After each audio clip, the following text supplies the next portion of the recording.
Hello students. तो कैसे हैं आप सब। आज की इस वीडियो में मैं आपसे बात करने वाला हूं फार्मास्यूटिकल इंजीनियरिंग के इम्पोर्टेंट क्वेश्चंस के बारे में। B pharmacy third semester pharmaceutical engineering के इम्पोर्टेंट क्वेश्चंस आज हम देखने वाले हैं।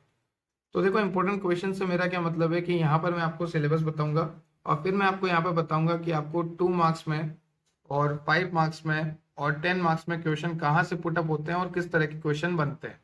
तो लेक्चर को ध्यान से सुनना, अपन देखेंगे 2 मार्क्स में, 5 मार्क्स में, 10 मार्क्स में कैसे कैसे क्वेश्चन बनते हैं। 5 यूनिट है आपके सिलेबस में, 5वें यूनिट से अपन देखेंगे। तो चलो स्टार्ट करते हैं यूनिट नंबर 1 से।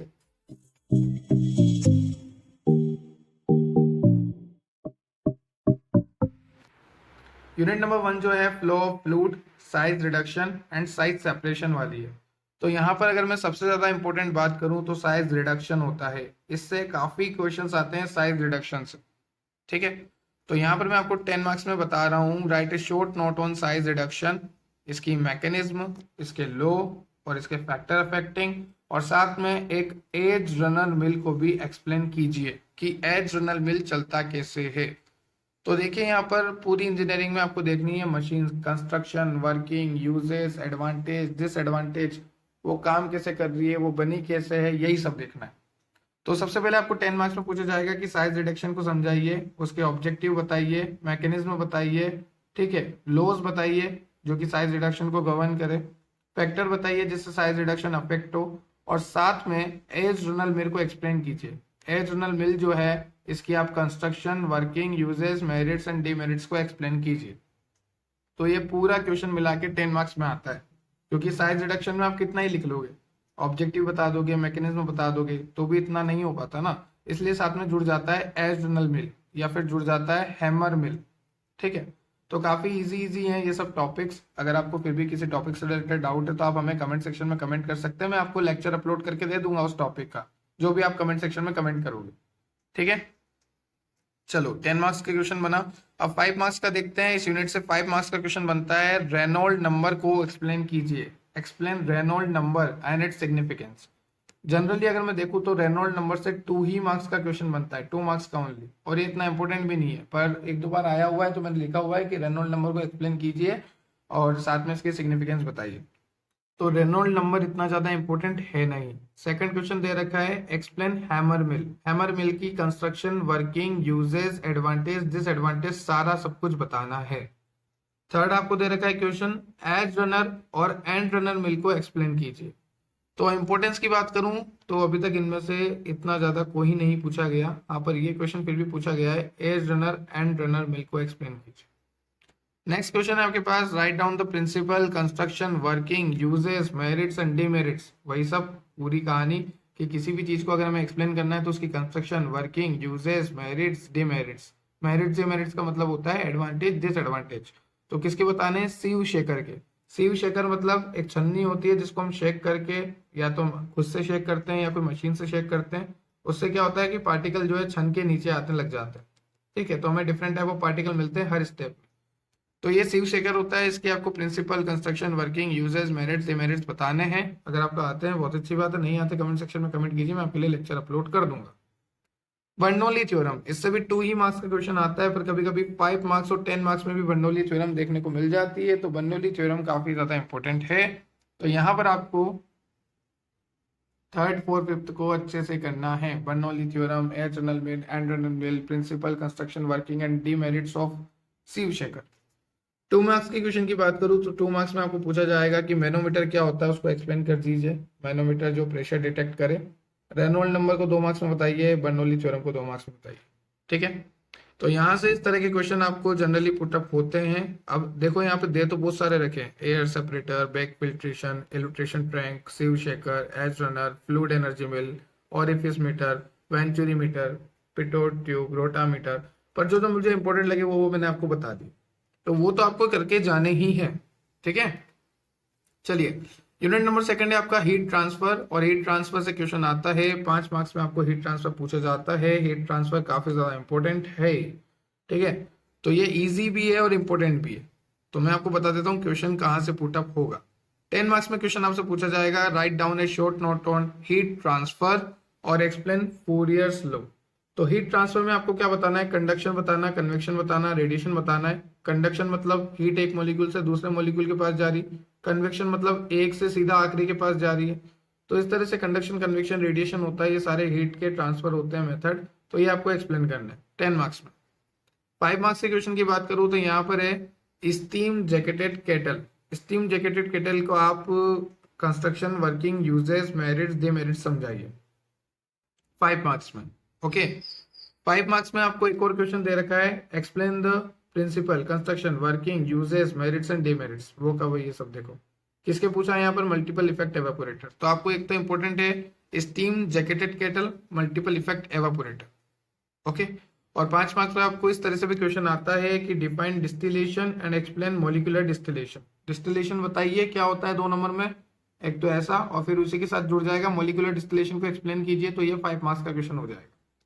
तो यहाँ पर आपको बता रखा है steam jacketed kettle, multiple effect evaporator और मॉलिक्यूलर डिस्टिलेशन, ये 3 आपको करके जाने ही हैं। अब देखिए, write a short note on heat interchanger and heat exchanger. ये बहुत ज्यादा इंपॉर्टेंट क्वेश्चन, बहुत ज्यादा। ठीक है, ये आपको एग्जाम में देखने को मिलता ही है। ये यहाँ पर मैंने लिखा हुआ है heat interchanger and heat exchanger. ठीक है, चलिए, तो ये हुए 5 मार्क्स के क्वेश्चन। अब 2 मार्क्स के क्वेश्चन में क्या आएगा, डिस्टिलेशन बताओ, एवापोरेशन बताओ, हीट ट्रांसफर बताओ, और क्या आएगा। ठीक, चलते हैं यूनिट नंबर 3 पे। ड्राइंग वाली यूनिट है, मिक्सिंग वाली यूनिट है, और इस यूनिट से क्वेश्चन कम आते हैं। अगर सबसे ज्यादा क्वेश्चंस की बात करूं तो यूनिट नंबर 2 से बहुत क्वेश्चंस आते हैं, और यूनिट नंबर 3 से फिर भी कम क्वेश्चन आते हैं। चलिए देखते हैं यूनिट नंबर 3 का first question. Right down the objective application and mechanism of drawing process. Drawing process की आप ऑब्जेक्टिव, एप्लीकेशन और मैकेनिज्म बताइए कि कैसे ड्राइंग होता है, और साथ में एक्सप्लेन करिए फ्लूइडाइज बेड ड्रायर। ठीक है, इंपॉर्टेंट है फ्लूइडाइज बेड ड्रायर, तो ध्यान से इसको पढ़ना है। आपको 10 नंबर में पूछा है कि ड्राइंग बताइए, ड्राइंग के ऑब्जेक्टिव, एप्लीकेशन, मैकेनिज्म, और साथ में आपको बताना है फ्लूइडाइज बेड ड्रायर, ये वाला ड्रायर। Okay, this one. तो ये आपको ड्राइंग में 10 मार्क्स का क्वेश्चन इस तरह से आता है। अगर मेरी बात मानो तो मिक्सिंग को कम ही ध्यान देना, क्योंकि मिक्सिंग से क्वेश्चन शायद ही कभी आए, और अगर आएगा तो ऑप्शनल आते हैं क्वेश्चन। तो आपको फायदेमंद रहेगा अगर आप मिक्सिंग को ऑप्शनल लेके चलो। तो फिर भी अगर मैं इसमें इंपॉर्टेंट की बात करूं तो इसमें इंपॉर्टेंट आपको मिलेगा प्लेनेटरी मिक्सर। ये काफी इंपॉर्टेंट है और ये आया भी हुआ है। ठीक है, तो अगर आपको पढ़ना ही है तो सिर्फ ये पढ़ के चाहिए आप। चलिए, यहाँ पर आपको दे रखा है क्वेश्चन नंबर 2। देखिए, वही क्वेश्चन आ गया है। Define mixing, its application and factor affecting drawing process, and also explain planetary mixer. Planetary mixer को भी एक्सप्लेन कीजिए।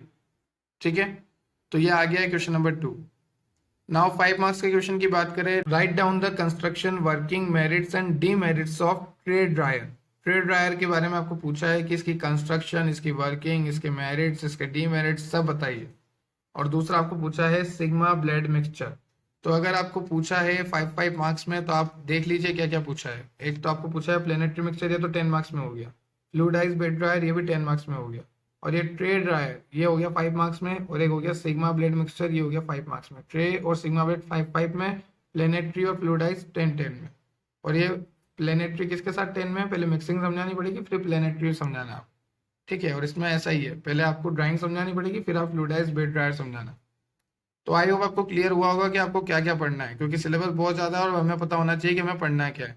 2 मार्क्स में वही मिक्सिंग बताइए, ड्राइंग बताइए। चलिए, यूनिट नंबर 4 की बात करें। ये यूनिट आपको पास कराएगी, बहुत अच्छी यूनिट है फिल्ट्रेशन, और काफी इजी यूनिट है। और फिल्ट्रेशन से तो 10 मार्क्स का क्वेश्चन पक्का है। सबसे पहले फिल्ट्रेशन बताओ। ठीक है, फिल्ट्रेशन होता क्या है, फिल्ट्रेशन क्यों कर रहे हैं, फिल्ट्रेशन के फायदे क्या है, फिल्ट्रेशन की एप्लीकेशन क्या है, फिल्ट्रेशन में कौन कौन सी चीजें यूज हो रही है, जैसे फिल्टर एड, फिल्टर मीडिया, निकलने के बाद उसको क्या बोलेंगे, फिल्ट्रेट बोलेंगे, नीचे जो आया सॉल्यूशन उसको फिल्ट्रेट बोलेंगे, ऊपर जो रह गया उसे कुछ और बोलेंगे, रेसिड्यू वगैरह। तो ये सब फिल्ट्रेशन की ऑब्जेक्टिव वगैरह है, एप्लीकेशन वगैरह है। तो फिल्ट्रेशन तो 10 मार्क्स में पक्का मानो। ठीक है, अगर आपकी किस्मत गंदी हुई तो ही नहीं दिखेगा, बाकी 10 मार्क्स में आता ही है। और जहां फिल्ट्रेशन नहीं दिखता वहां आती है theories and factor influencing filtration. Generally तो ये 5 मार्क्स में आता है, पर इसके साथ थ्योरीज और फैक्टर दोनों चीजें जुड़ने के लिए ये 10 मार्क्स में बन जाता है। ठीक है, तो फिल्ट्रेशन समझाते टाइम आप ये भी समझा सकते हो, फैक्टर इन्फ्लुएंसिंग फिल्ट्रेशन, और filter media, filter rate, objective application, सब कुछ आप समझा सकते हो फिल्ट्रेशन के दौरान। और फिल्ट्रेशन अगर आपको नॉर्मल पूछा तो साथ में कुछ फिल्टरेशन डाल भी देंगे आपको, जैसे आपको डाल देंगे प्लेट एंड फिल्म फिल्टर, समझाइए। तो यहाँ पर आपको देखिए मैंने क्वेश्चंस दे रखे हैं 10 मार्क्स के लिए। Explain filtration and factor influencing filtration, define centrifugation, its principle application of centrifugation. तो एक तो आपको सेंट्रीफ्यूगेशन समझाना है और एक आपको फिल्ट्रेशन समझाना है। चलिए एक बात मैं बता दूं, जहाँ फिल्ट्रेशन नहीं काम आता वहाँ काम आता है सेंट्रीफ्यूगेशन। जब आप पढ़ोगे तो आपको डिटेल नॉलेज हो जाएगी। अगर आपको फिर भी कोई डाउट है तो आप बता देना, मैं लेक्चर बना दूंगा। 5 मार्क्स के क्वेश्चन की बात करें कि थ्योरीज ऑफ फिल्ट्रेशन को आप एक्सप्लेन कीजिए। जैसा कि मैंने आपको बताया कि अगर सिर्फ थ्योरीज पूछे तो 5 मार्क्स में, और theories and factor of filtration, factor affecting भी पूछ ले तो ये 10 मार्क्स में बनता है। नेक्स्ट क्वेश्चन आपको पूछा है कि परफोरेटेड नॉन परफोरेटेड सेंट्रीफ्यूज के बारे में बता दीजिए। तो जनरली ये 10 मार्क्स में बनेगा। अगर 2 पूछेंगे और सिर्फ एक पूछेंगे जैसे परफोरेटेड बता दीजिए तो 5 में ही बनता है। चलिए 2 मार्क्स में देखते हैं कि फिल्टर एड क्या होता है, जो फिल्ट्रेशन में मदद करे वो फिल्टर एड। एड का मतलब होता है AID का मतलब होता है हेल्पिंग टूल, मदद करने वाला, हेल्पिंग टूल। ओके चलिए फिल्टर मीडिया पूछा है। अब यूनिट नंबर 5 भी काफी इंपॉर्टेंट है। देखो मैं बता देता हूं आपको, यूनिट नंबर 2, यूनिट नंबर 4 और यूनिट नंबर 5 आपको अगर इंजीनियरिंग में पास होना है तो 2, 4, 5 ये आपको देखनी पड़ेगी और यही से आप पास हो जाओगे। तो ज्यादा दिमाग लगाने की जरूरत नहीं है। और अगर आप 1 देखते हो तो 1 में मैंने बता दिया कि आपको क्या देखना है, वो जो तोड़ने का था ना वो देखना है आपको, ठीक है। तो 1 में वही देखना है। अब यूनिट नंबर 5 काफी इंपॉर्टेंट है, ये आपको कम से कम 15 नंबर देके जाएगी, क्योंकि 10 मार्क्स का क्वेश्चन दिख जाता है, कई बार 5 मार्क्स का दिख जाता है, 10 मार्क्स का भी दिख जाता है, कई बार 2 मार्क्स में 2-3 क्वेश्चन दिख जाते हैं। तो काफी इंपॉर्टेंट यूनिट है ये यूनिट नंबर 5। अब देखिए यूनिट नंबर 5 में सबसे पहला क्वेश्चन बनेगा 10 मार्क्स के लिए, right a short note on material on pharmaceutical plant construction. Short note लिखना है आपको कि कौन कौन से मटेरियल जो है फार्मास्यूटिकल प्लांट के कंस्ट्रक्शन में काम आते हैं। अब ये फार्मास्यूटिकल प्लांट जो है बड़ी बड़ी इंडस्ट्रीज को हम बोलते हैं, ठीक है। तो ये 10 मार्क्स में आता है। सेकंड क्वेश्चन 10 मार्क्स में आने वाला, define corrosion and its method to prevention. Corrosion क्या है और हम कौन कौन सी मेथड है जिससे कोरोजन से बच सकते हैं, तो ये 10 मार्क्स में लिखना होगा आपको। तो ये फर्स्ट क्वेश्चन काफी काफी ज्यादा इंपॉर्टेंट है। सेकंड भी इंपॉर्टेंट है पर फर्स्ट तो फर्स्ट है। तो फर्स्ट क्वेश्चन में लिखना है कि right a short note on material on pharmaceutical plant construction, कौन कौन से मटेरियल जो है काम में आते हैं फार्मास्यूटिकल प्लांट के कंस्ट्रक्शन में। और सेकंड क्वेश्चन है कि कोरोजन बताइए और ऐसे कौन कौन से मेथड है जिससे हम कोरोजन से बच सके। कोरोजन का मतलब जंग लगना, ठीक है।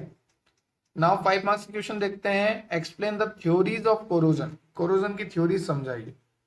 सेकंड क्वेश्चन है ferrous and non ferrous metal को एक्सप्लेन कीजिए। और थर्ड क्वेश्चन है डिस्क्राइब या फिर right a short note on inorganic and organic non metal. तो तीनों क्वेश्चन इंपॉर्टेंट है। अगर मैं सबसे ज्यादा इंपॉर्टेंट की बात करूं तो फर्स्ट, फिर सेकंड, फिर थर्ड। तो ये इंपॉर्टेंट सीरीज में मैंने अरेंज करे हुए हैं। सबसे ज्यादा इंपॉर्टेंट फर्स्ट है, फिर सेकंड, फिर थर्ड, और ये सारे आपको करके जाने। यूनिट 5 आपको नहीं छोड़नी, यूनिट 4 आपको नहीं छोड़नी, यूनिट सेकंड आपको नहीं छोड़नी, ये तीनों यूनिट को आपको करके जाना। अब 2 मार्क्स का क्वेश्चन देखो, डिफाइन कोरोजन, बिल्कुल आराम से हो जाएगा। Rusting of iron is known as corrosion. Right down the method of prevention of corrosion. इतने सारे मेथड लिख सकते हैं, पेंटिंग कर दो, बहुत तरह के मेथड है, पेंट करके आप कोरोजन से बच सकते हो, ठीक है। उसके ऊपर कवरिंग कर दो, लेयरिंग कर दो, तो काफी तरीके हैं कोरोजन से बचने के।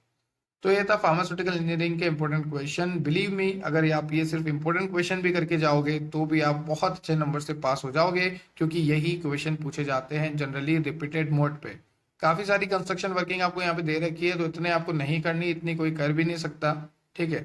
मैं तो बिल्कुल नहीं, क्योंकि मैंने तो करी हुई है। पर हाँ ठीक है, मुझे पता है कि कितना लगता है कि जब इतनी सारी एप्लीकेशन एक साथ करनी होती है। तो अपन इतनी सारी कंस्ट्रक्शन नहीं करेंगे, अपन उतनी ही करेंगे जितनी अपने को काम की। आई होप आपको लेक्चर क्लियर हुआ होगा। आई रिपीट कि अगर किसी को कोई डाउट है किसी टॉपिक में तो कमेंट सेक्शन में कमेंट कर दे, मैं उससे रिलेटेड लेक्चर अपलोड कर दूंगा। Have a nice day, thank you.